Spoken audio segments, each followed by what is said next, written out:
Alright, welcome back to the next video. I'm going to start working on this rear diff today. I know we've been jumping around a lot. There's a couple of good reasons for it. The main reason is we're broke, and so we got to work with the parts we already have until we save up enough to get some more parts. And the other reason we need to jump around a little bit is because I keep forgetting until I happen to notice it in the corner of the garage. I borrowed the tool from a friend of mine to be able to cut this down to length I need and install the axle housing ends in the correct location. He loaned me the fixture to do that.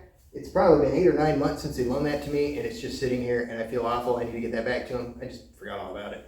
So the thing is, though, when you're working with a rear differential, we've all learned from our welding experiments here that when things cool, they shrink.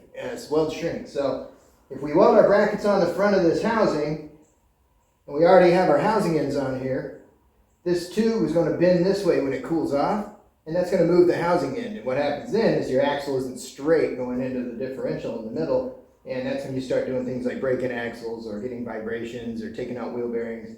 All kinds of weird stuff can happen. So we need to make sure those housing ends are located correctly. And the way you do that is you do all your welding first.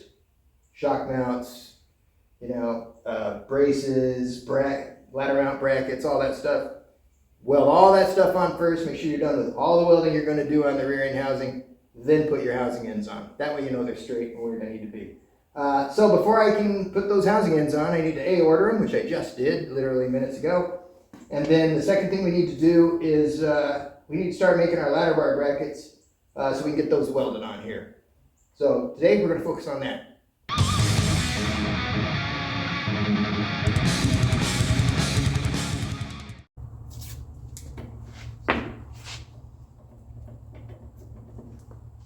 Alright, so for those of you wondering why I'm putting 3 wraps of tape on each of these ladder bar ends, I am simulating the thickness of powder coating or paint. Because at some point, these will get powder coated or painted. And when that happens, I don't want the distance between these guys to be so close that I have to hammer these into place or anything like that. But they can't be so far apart that they have to squeeze in order to do their job. So I think 3 wraps of this masking tape is exactly perfect for accounting for any of that coating or finishing we put on later, especially if well, actually that's pretty thick. But yeah, I can see that. Yeah, I can see that.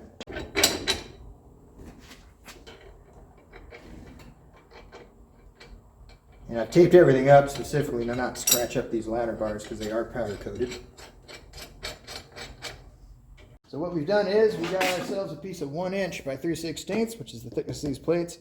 So I'm just going to weld these in as supports anywhere where they're not interfering with the tie rod end here, or the ladder bar end. All right, so let's get some measurements.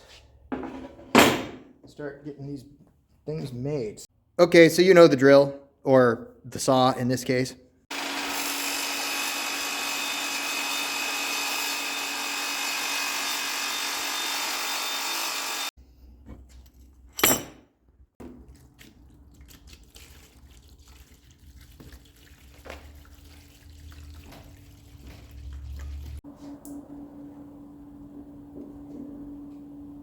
Okay, well that didn't work. Got 5 seconds into it, we're already spilling.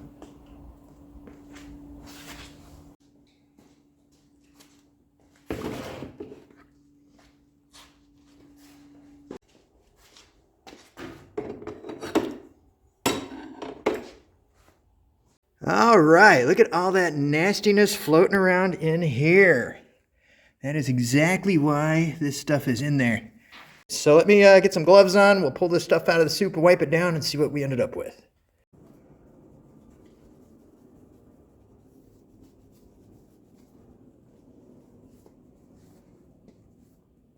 All right.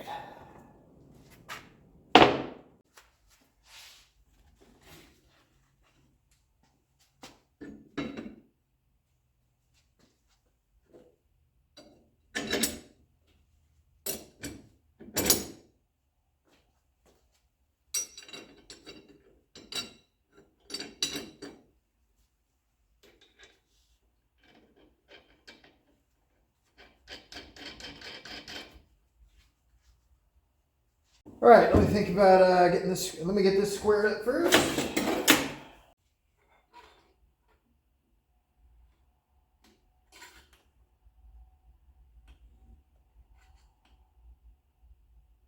Right on.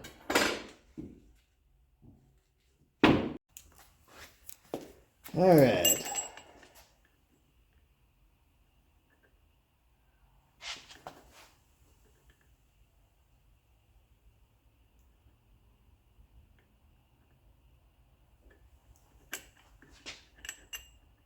You want it right about there.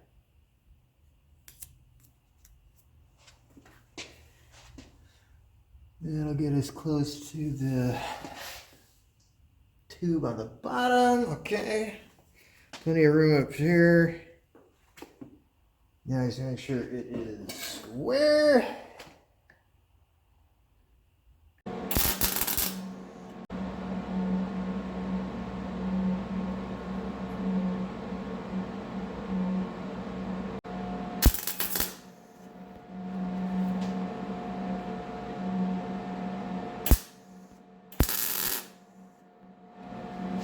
We're gonna walk over and test it on the rear end housing. Alright, so what I'm looking for here,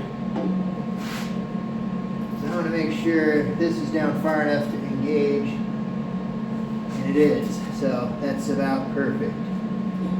Alright, cool.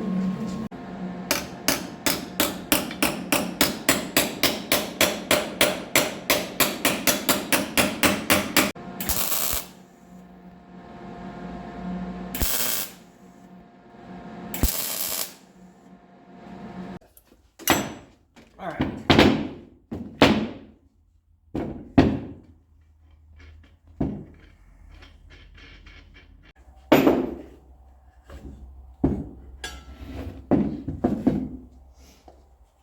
And there we go. Sorry. So that's what she's going to look like once we get it all welded up. And now I'm just going to go test fit this on the rear diff, or on the diff housing, and then we'll be ready to weld that up.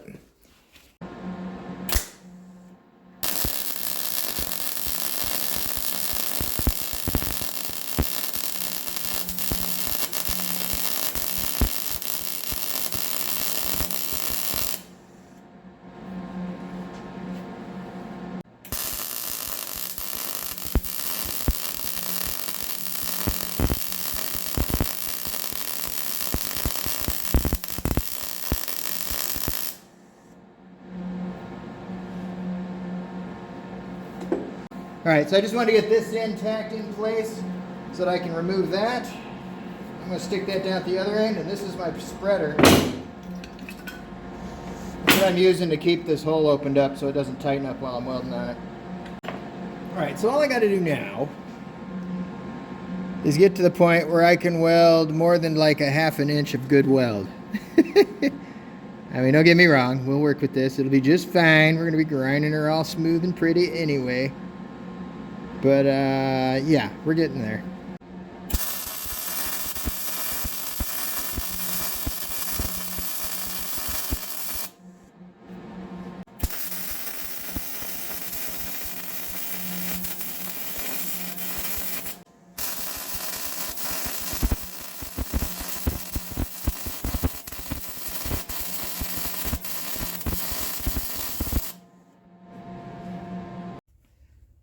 Alright, so I thought I'd show you real quick because I almost started grinding on it, forgot all about it, but there's actually a couple welds there that aren't horrific. A couple beads, like this one right in here isn't awful, and that was, I was using a whip and pause technique where you slide forward and then come back and hold a puddle, then you slide forward, then come back and make a puddle, back, you know, like that. The little circles wasn't as easy for me, for some reason, but they're definitely getting much better. I'm learning a setup on this welder. I'm kinda, sorta. The stupid welder's got some issues. That's a booger there. But we're getting there.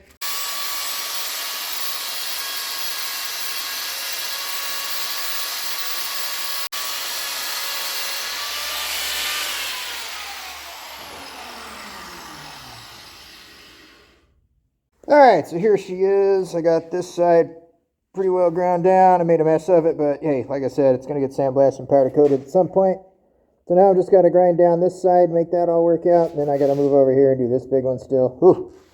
Grinding takes forever.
All right, so here it is on our rapidly deteriorating workbench. And let's get you some closer up. See it. It's still got a few pits where the weld was a hair low. I was going to worry about those. Just take in a dollop pretty quickly, but there's just a bunch of small pits where I got some porosity maybe. But mostly these tiny little pits are where the weld level just wasn't quite high enough. But it's pretty good. This side looks a lot better. There's one there. But I think that's good enough personally, because this is going to get sandblasted and powder coated eventually after it's welded on. So that's a pretty good little booger there. But we're going to leave it, I think. We went ahead and grabbed a file, as you may or may not have seen, and we went through and dolled up all our corners there, all our junctions. Not there, but over here. And there and whatnot. So we got her looking pretty good, but we could look better.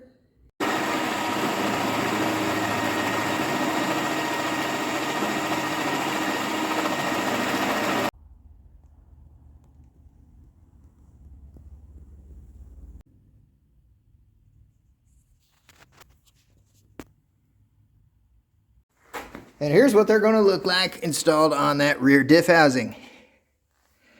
So yeah, I'm pretty pleased with how they came out. So yeah, the way this will work out is these will just get perimeter welded all the way around onto this axle tube. And so you can see there, those holes aren't perfectly lined up. They're not perfectly lined up on the front either, but this was the first one I drilled. And I didn't use pilot holes. I just used a punch and then hit it with the step drill. And that was a bad idea. The step drill moved around.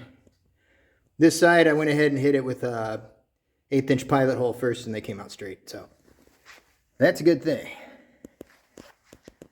So at least one of them's good.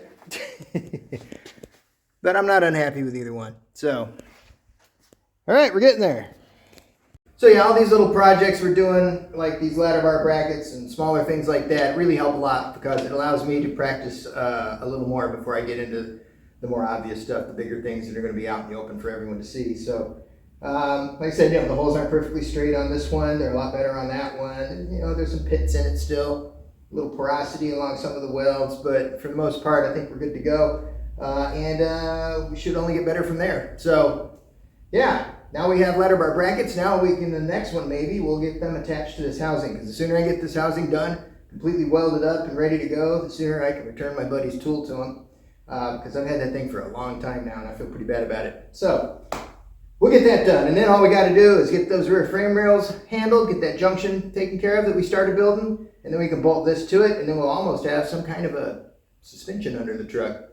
I got a couple more parts coming as well. Bunch of stuff going on, so I'll just leave this one there. We'll pick up here next time. And hey man, thanks a bunch. I really appreciate it. Please like, comment, subscribe, and share if you don't mind. It helps us a lot. And we'll see you guys in the next one. Take care of yourselves.